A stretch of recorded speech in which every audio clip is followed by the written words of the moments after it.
hora de recreo en una escuela pública. El momento de estudio da paso al de descanso. Esta es una alternancia que se repite de un modo tan cotidiano en los patios de nuestras escuelas que resulta difícil pensar que en algún momento pudo haber sido de otro modo. Sin embargo, no siempre fue así. El modo en que nuestro país decidió organizar su currículo escolar y los espacios que ocupan maestros y alumnos fue producto de un arduo debate que derivó, en 1884, en la sanción de la Ley de Educación Común, la 1420. Esta ley, sancionada hace 130 años, ya no rige nuestro sistema escolar, pero la impronta que imprimió la educación de nuestro pueblo hoy sigue más vigente que nunca.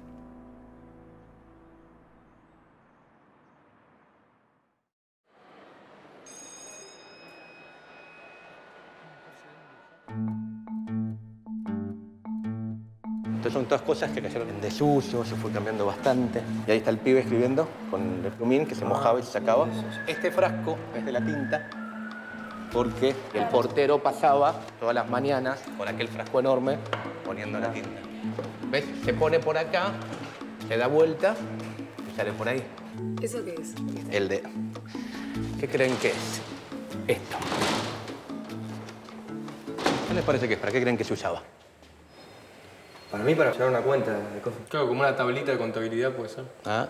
A mí me está dando un poquito de miedo. Y haces bien, porque en realidad esto no tiene que ver con geometría. Esto era para castigos corporales, era para pegar a los chicos. Ven que tiene agujeritos, es para que haga vacío y doliera un poquito más. Esto se llama palmeta, y para el museo hubo que hacerlo, porque no quedaron muchos de estos objetos, porque la ley 1420 los prohíbe, pasan a ser prohibidos los castigos corporales y afrentosos, y la escuela deja de tener estos objetos para empezar a tener de estos, ¿no? Y uno puede ver cómo entre estos dos objetos está la pelea educativa de entonces, cómo se pasa de una educación del pasado, basada en los castigos, a una educación del futuro, basada en la enseñanza. Piensen que la escuela primaria, después de la ley 1420, no solo va a enseñar a leer, escribir y contar, sino también nociones de geometría, de ciencias, de educación física. Esto se venía debatiendo hacía bastante tiempo, ¿no? Ya desde la época de la independencia aparecía la idea de cómo tiene que ser la educación de la nueva nación. Pero yo me quiero detener hoy en una fecha donde empezó un debate muy fuerte que terminó resolviendo la cuestión del lado de geometría y sacando los castigos corporales. Esa fecha, la que quiero hablar ahora, fue el 11 de abril de 1882. Ese día, bajo la presidencia de Roca, se convocó al primer congreso pedagógico organizado en nuestro país.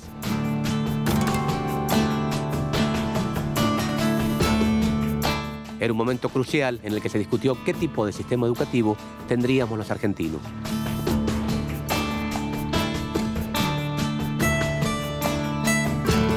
Su función fue sentar las bases para la sanción de una futura ley de educación.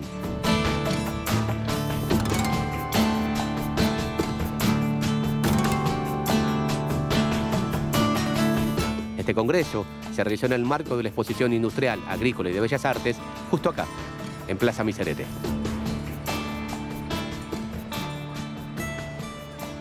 Esta es la única reproducción de dónde funcionó el Congreso Pedagógico del 82. Esto que se ve en esta zona sería esa. Perdón. Jujuy. Él es Rubén Cucuza y es profesor de Historia Social de la Educación.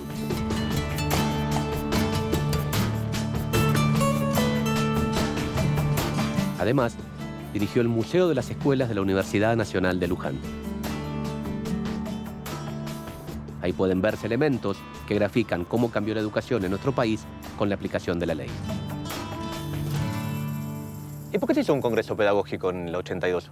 Roca tenía que hacerse cargo de las escuelas primarias porque en 1880 se capitaliza la ciudad de Buenos Aires. La provincia de Buenos Aires transfiere a la nación el territorio, pero junto con ello todo lo que había arriba de ese territorio. Las escuelas y hasta Sarmiento, que era superintendente general de escuelas de la provincia de Buenos Aires. Muy bien se llevaban Sarmiento y Roca. No, eran políticamente adversarios.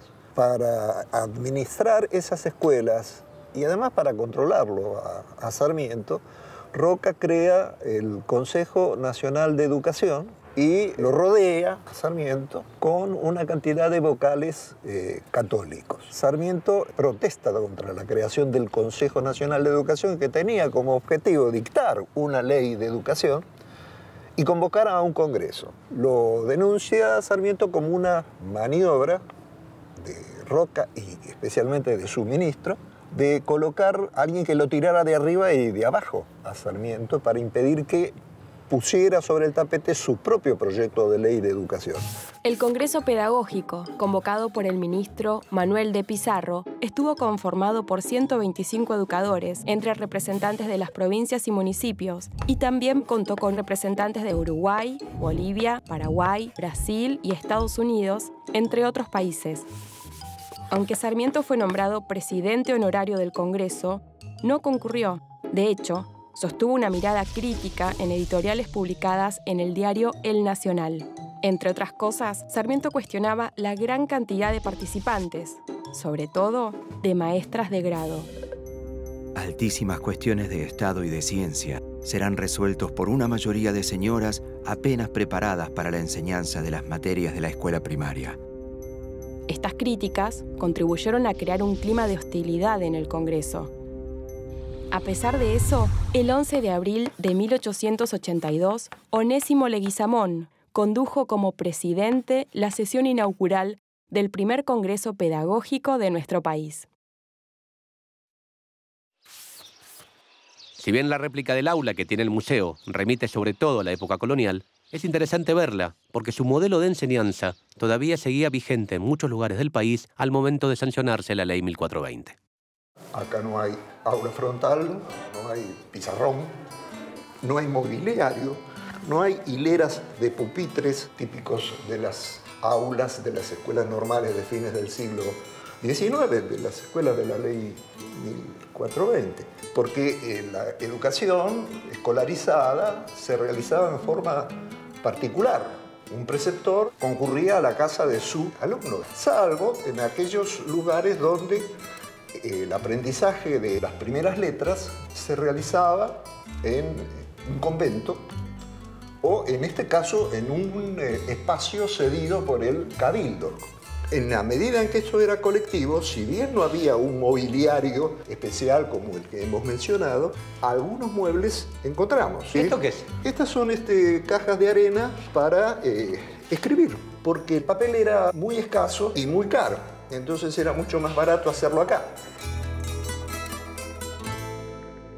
La disciplina, que no era lo que se utiliza en nuestros días como un determinado orden en el espacio del aula.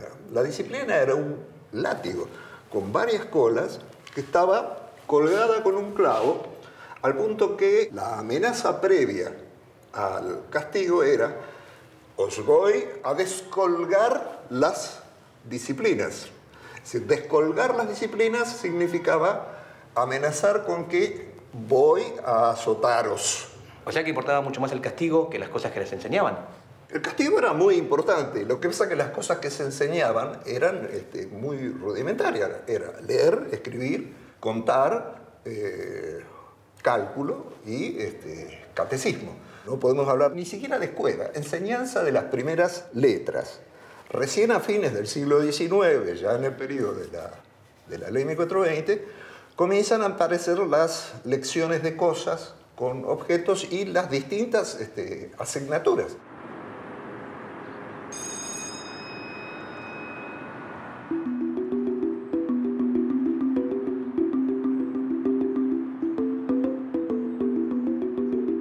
Durante este periodo, novedosas ideas pedagógicas vinculadas a la formación de la ciudadanía moderna e independiente empezaban a definir nuevos espacios en las escuelas, como aulas, claustros y patios donde el saber circulaba. Además, en ese momento, irrumpió una novedad importante.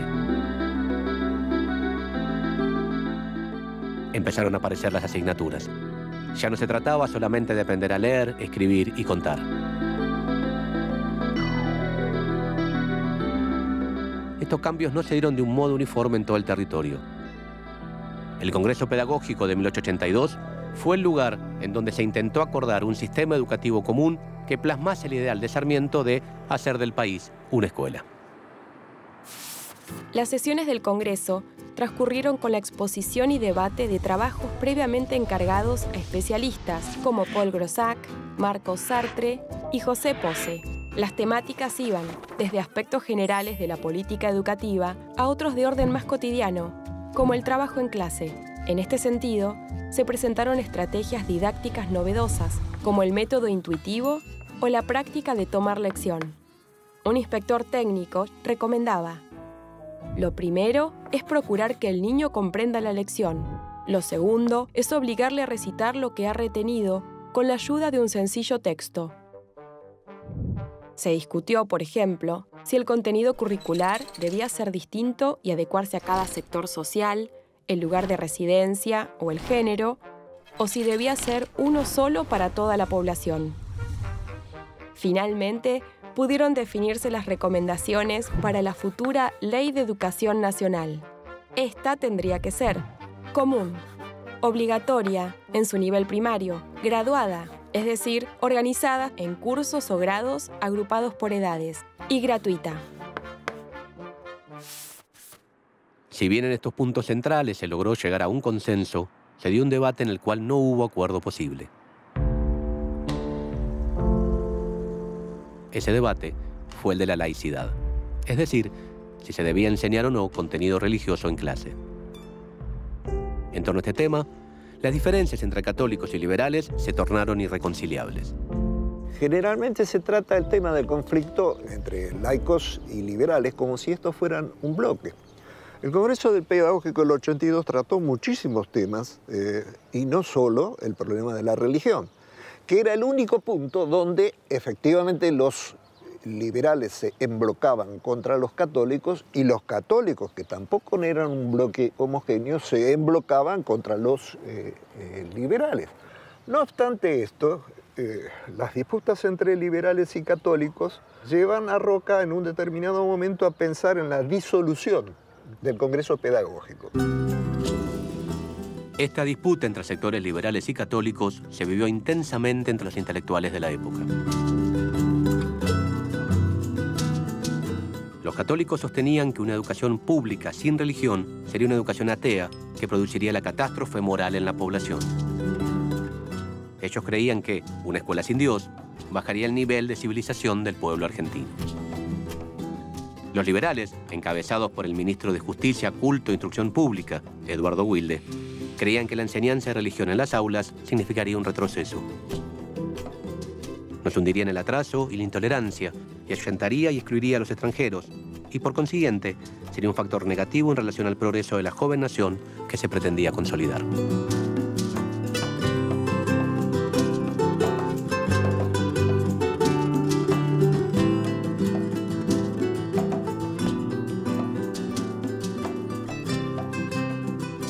Carlos Torrandel es licenciado en Ciencias de la Educación y profesor en la Universidad Católica Argentina. ¿Cuál fue la participación de los católicos en el Congreso Pedagógico del 82 y después en el debate en la ley?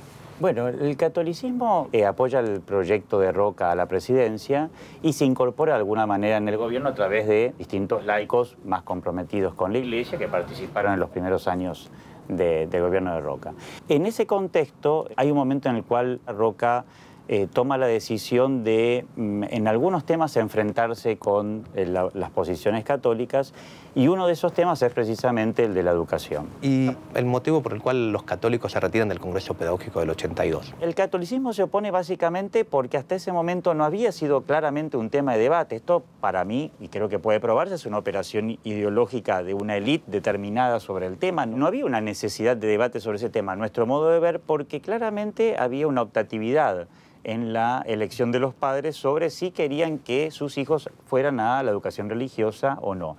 De hecho, en el debate de la ley de 1420, hacia el final, a Chaval Rodríguez, que es un diputado católico que enfrenta desde la posición católica esta ley, lo que sostiene es que hasta la Iglesia estaría dispuesta a aceptar que se pudiera brindar cualquier tipo de religión en la escuela siempre que se reconociera la dimensión religiosa del ser humano dentro del currículum oficial. Y ahí es el gran tema con el laicismo, hasta dónde la religión forma parte de la cultura y puede incorporarse también a la escuela, o hasta dónde hay lugares en donde, bajo una supuesta neutralidad, que todos sabemos que es imposible, la religión es dejada de lado y por lo tanto en realidad se hace una opción paradójicamente de retroceso a la era colonial, de imposición desde el Estado de una manera de ver, aunque antes sería la católica y hoy sería más bien una forma laica de pensamiento con sus características particulares. En esa versión el Estado parece que es algo que va contra la gente a la cual le impone cosas.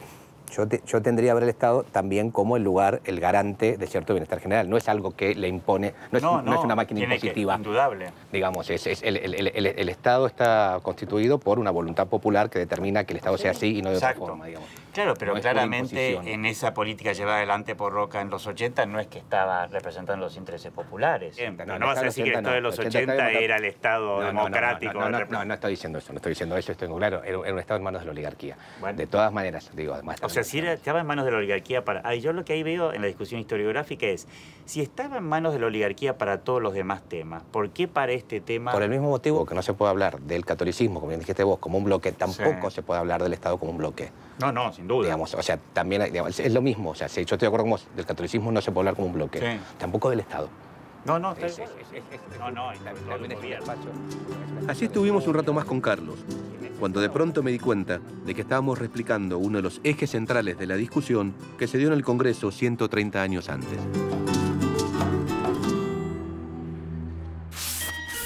El debate en torno a la cuestión religiosa en las escuelas escondía fuertes tensiones en el seno de la clase dominante. El presidente Roca consideraba beneficioso que la educación fuera laica para establecer relaciones con otras naciones del mundo y a su vez incentivar la inmigración y fundar un país más tolerante que permitiera el libre pensamiento. Pero esto no se correspondía con los intereses de los sectores católicos más conservadores que participaban del Congreso Pedagógico. La no inclusión de la religión desató la furia de los partidarios de la Iglesia, como Juan Manuel Estrada, Adolfo Van Gelderen y Pedro Goyena, quienes decidieron abandonar el Congreso. Esto derivó en el retiro de 15 congresistas católicos que esperaban ser apoyados por otros participantes, en especial por las maestras mujeres. Pero las maestras presentes apoyaron su continuidad. Sarmiento, con apenas 15 días de diferencia, cambió su valoración sobre ellas al escribir en El Nacional. El hecho más notable fue que la gran mayoría de las maestras, movidas por un resorte, se pusieron de pie con decisión, apoyando la decisiva del presidente.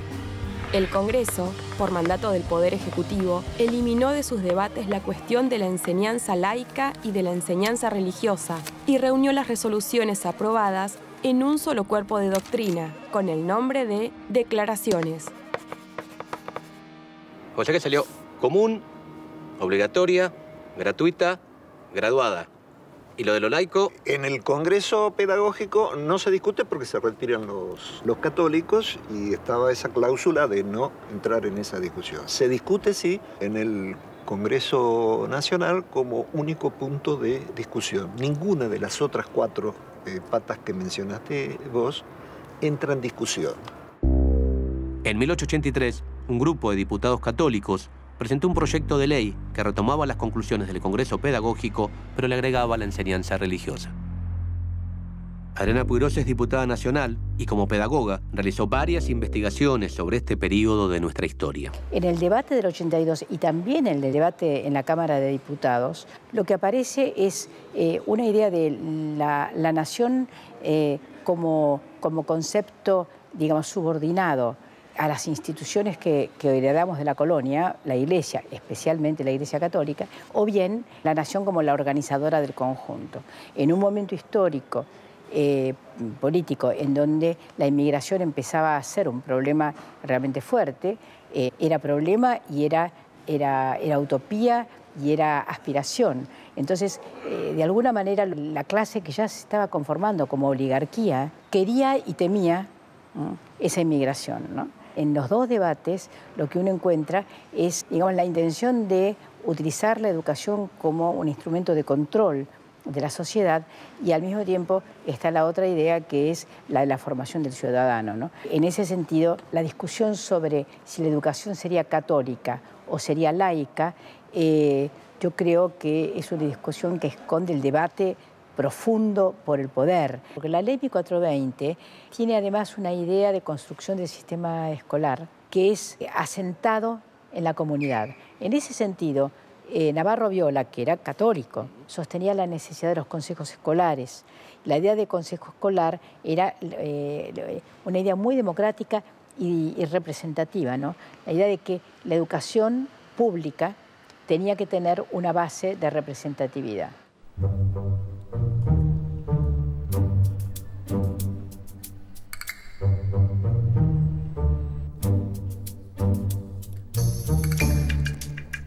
De abril a junio, 1884. Buenísimo. Tengo una pregunta más. ¿La ley 1420 estará acá? No, acá no la tenemos. Ok, muchas gracias.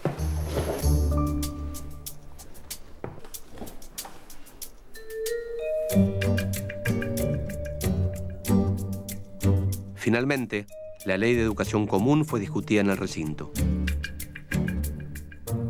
Como era de esperar, cuando llegó el momento de tratar el tema de la religión en la escuela, se dieron los mismos debates encendidos del Congreso Pedagógico. La Constitución argentina es tolerante. La escuela tiene que ser necesariamente tolerante. Y esa palabra, neutro, es un eufemismo para evitar la palabra directa, ateo. Las voces a favor y en contra se hicieron oír con un énfasis que por momentos rozaba la virulencia. La moral es independiente de la religión. La enseñanza de ella sin el de la religión es posible. La Constitución ha proclamado la libertad más absoluta de la conciencia para los ciudadanos. La escuela no puede venir a alterar los principios de la Constitución. Antes que nada, católico. Antes que nada, ciudadano. Por fin, después de varios días de sesión, se llevó a cabo la votación. La enseñanza religiosa solo podrá ser dada en las escuelas públicas por los ministros autorizados de los diferentes cultos, a los niños de su respectiva comunión y antes o después de las horas de clase. O sea que terminó triunfando la posición liberal y tolerante en el gran debate. La ley también dice otras cosas, ¿no? Dice que la educación tiene que ser obligatoria, gratuita, gradual, que son tres características que con el paso del tiempo y con idas y venidas cada vez fueron avanzando más. La ley también dice en su artículo 14 que las clases diarias de las escuelas públicas serán alternadas con intervalos de descanso, ejercicio físico y canto. Llegó el momento del descanso, así que nos vemos la próxima. Vayan.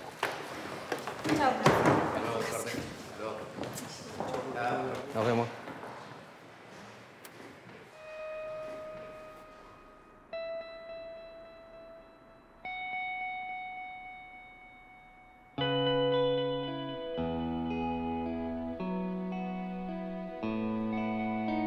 Sancionada el 8 de julio de 1884, la Ley 1420 modificó para siempre nuestras escuelas.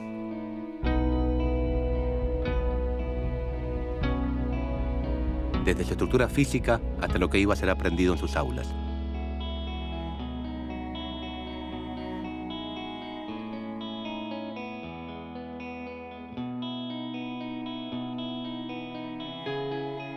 La influencia que ejerció sobre la educación argentina va más allá de las geografías y de las circunstancias políticas.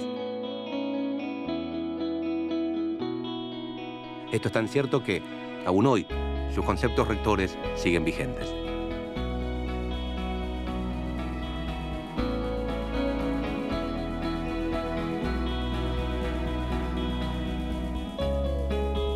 Hace más de un siglo surgió uno de los más extensos y lúcidos debates de la vida democrática argentina, que hizo posible que se dictara una ley de educación pública, común, obligatoria, gratuita, graduada y tolerante.